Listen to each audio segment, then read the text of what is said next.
Hay un fenómeno relacionado que también lo es. Se trata de los electrones que fluyen en las corrientes y que llamamos electricidad. ¿Qué harías si no tuvieras electricidad?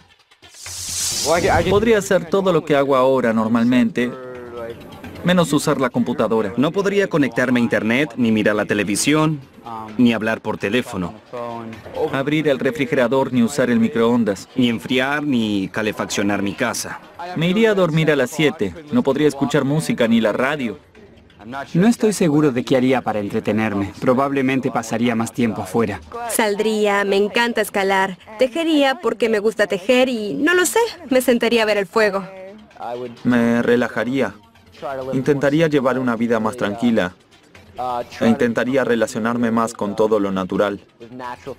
Sin electricidad, los días serían más cortos porque no podría quedarme despierto hasta tarde ni levantarme tan temprano. Es probable que pase más tiempo adentro, leyendo, dibujando, haciendo manualidades. No se me ocurre nada más.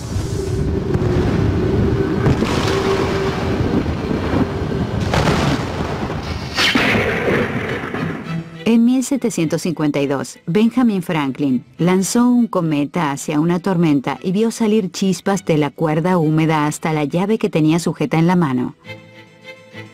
Fue el comienzo del estudio científico de la electricidad. Pero ese no fue el único experimento de Franklin con la electricidad. También creó una alarma que utilizaba la acumulación de carga eléctrica en la atmósfera para alertar sobre las tormentas. La alarma de Franklin tenía dos campanas, una sujeta al suelo y otra sujeta a un pararrayos. Cuando una nube con tormenta se acercaba, el aire se electrificaba y la campana sujeta al pararrayos transfería su carga por medio de un péndulo neutral a la otra campana. Cuando las campanas sonaban, Franklin sabía que se acercaba una tormenta. Si Franklin hubiera comprendido el poder del rayo, quizá nunca hubiera elevado el cometa, pero su investigación del rayo y la atmósfera fundó las bases para nuestra comprensión de la electricidad y las corrientes eléctricas. De hecho, inventó la denominación de carga positiva y negativa.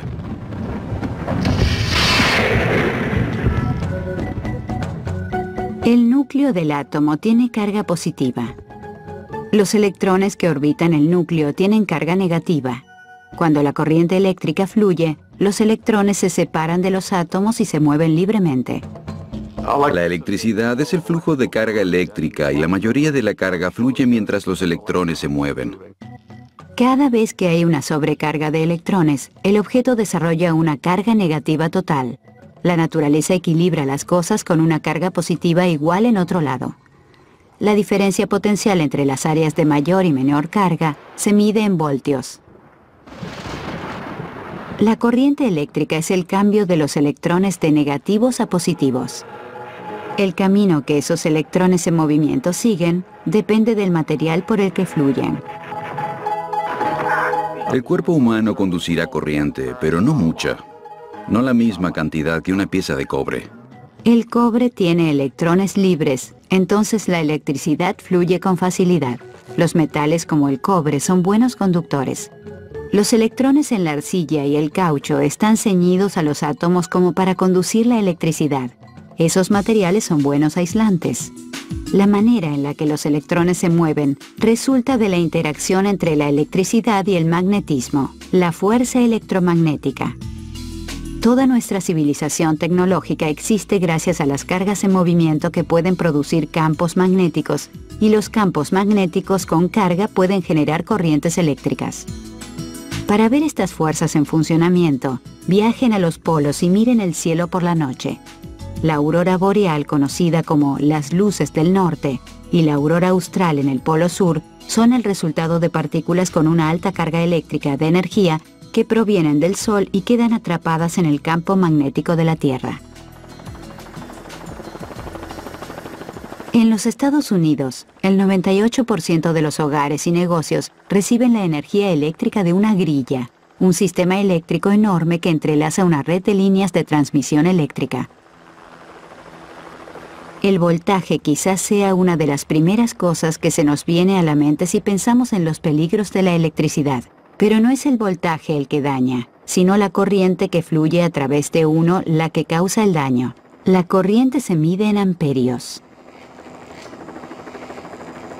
La electricidad en las líneas de energía fluye a 500.000 voltios, pero no siempre será mortal si los amperios son bajos. Se requiere de 1 amperio para detener el corazón. Uno puede pensar en la electricidad que pasa por un cable como el agua que pasa por un caño. En una pistola de agua, el agua sale con velocidad gracias a la presión que se le ejerce, pero es poca cantidad para apagar un incendio. Para eso se requiere algo que pueda transportar mucha agua, como una manguera. La presión del agua es como el voltaje en los circuitos eléctricos. La cantidad de agua es como la corriente eléctrica medida en amperios. Las mediciones eléctricas se basan en la cantidad de electrones. Una bombilla de luz de 1 amperio consta de 6.250 millones de electrones que pasan por un solo punto por segundo en el cable. Si multiplican voltios por amperios, obtendrán vatios. Se requieren 100 vatios para encender una bombilla de luz común.